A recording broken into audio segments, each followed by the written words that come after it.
He's been suffering from a right hip pain for a while.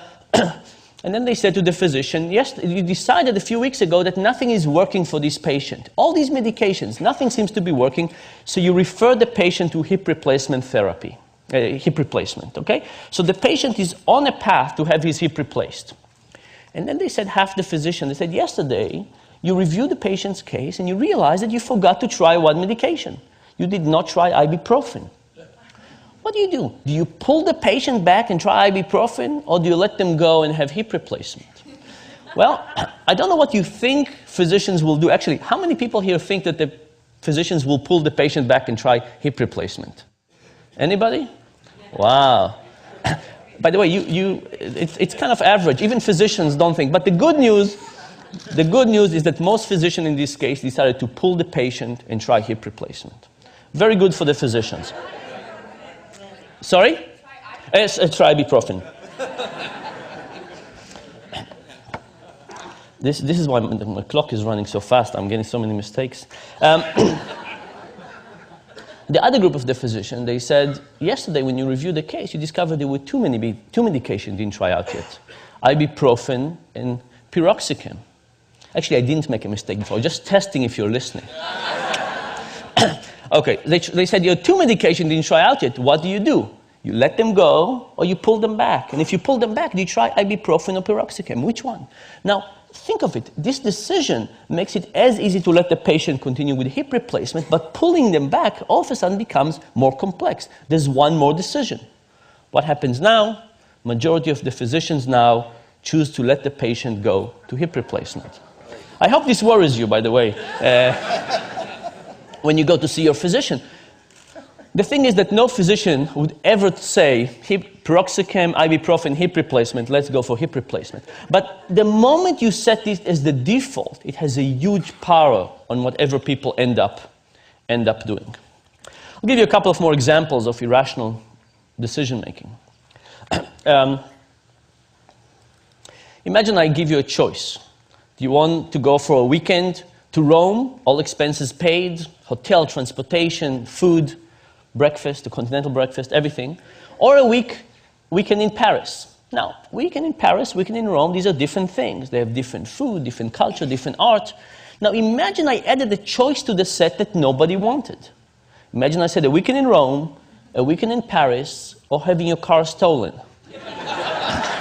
Now, it's a funny idea, because why would having your car stolen in this set influence anything? But what if the option to have your car stolen was not exactly like this? What if it was a trip to Rome, all expenses paid, transportation, breakfast, but doesn't include coffee in the morning? If you want coffee, you have to pay for it yourself. It's €2.50. Now, in some ways, given that you can have Rome with coffee, why would you possibly want Rome without coffee? It's like having your car stolen. It's an inferior option. But guess what happened? The moment you add Rome without coffee, Rome with coffee become more popular, and people choose it.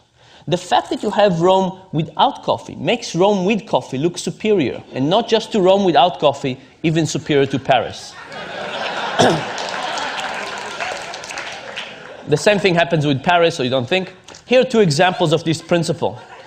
This was an ad from The Economist a few years ago that gave us three choices. An online subscription for $59, a print subscription for $125, or you could get both for $125.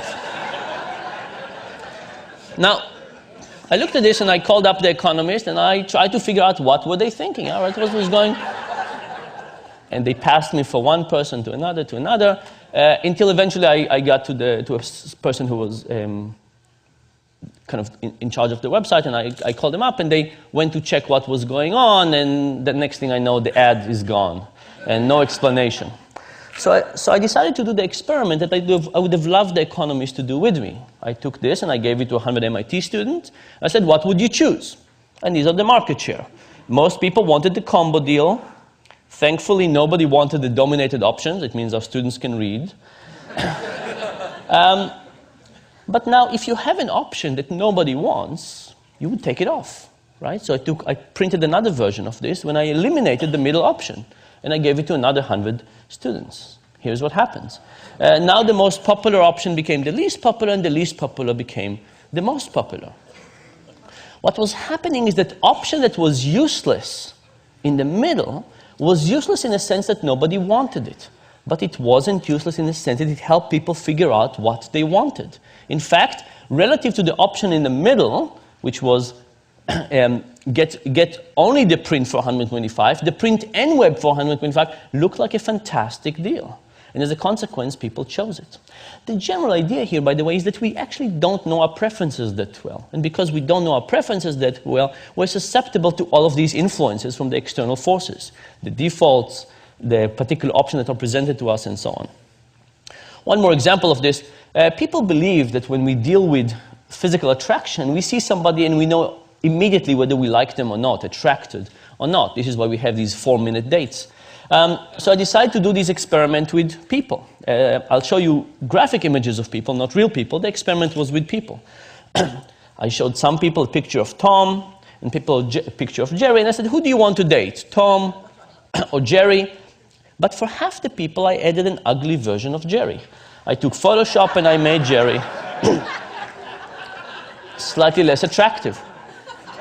The other people, I added an ugly version of Tom. And the question was, will ugly Jerry and ugly Tom help the respective more attractive brothers? And the answer was absolutely yes. When ugly Jerry was around, Jerry was popular. When ugly Tom was around, Tom was popular. This, of course, has two very clear implications for life in general. If you ever go bar hopping, who do you want to take with you?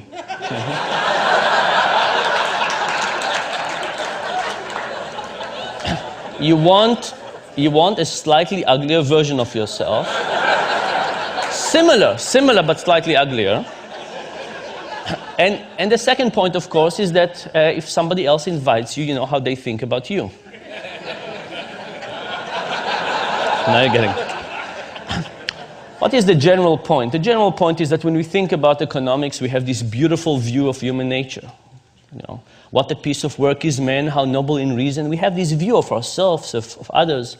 The behavioral economics perspective is slightly less generous to people. In fact, in medical terms, that's our view. But there is a silver lining, and the silver lining is, I think, kind of the reason that behavioral economics is interesting and exciting. You know, are we Superman or are we Homer Simpson? When it comes to building the physical world, we kind of understand our limitations. We build steps and we build these things that not everybody can use, obviously, but we build them. We understand our limitations and we build around it. But for some reason, when it comes to the mental world, when we design things like healthcare and retirement and stock markets, we somehow forget the idea that we're limited.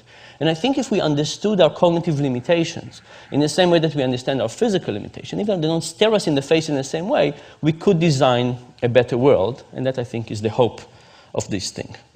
Now, can I take 1 more minute? I'm on time. A lot of people showed great pictures and great movies, and I kind of felt a little inadequate in that perspective. It's my first time here. I didn't know what was expected. Now, I don't have a half-an-hour documentary about myself.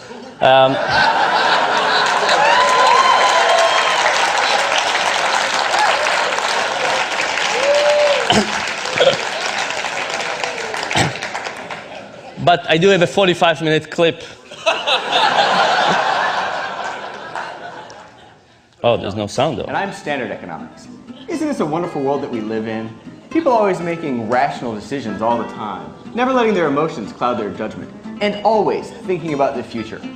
I don't see where you get this. So think, for example, have you ever been to a restaurant where you were planning to be on a diet and not having dessert, and all of a sudden the waiter comes with some fancy dessert, maybe chocolate souffle, and offer it to you, and you fall to temptation? Oh, no. I always plan out my meals in advance in my daily food log.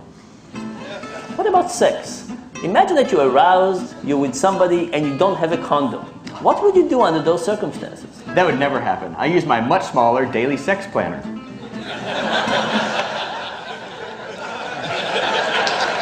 Thank you very much.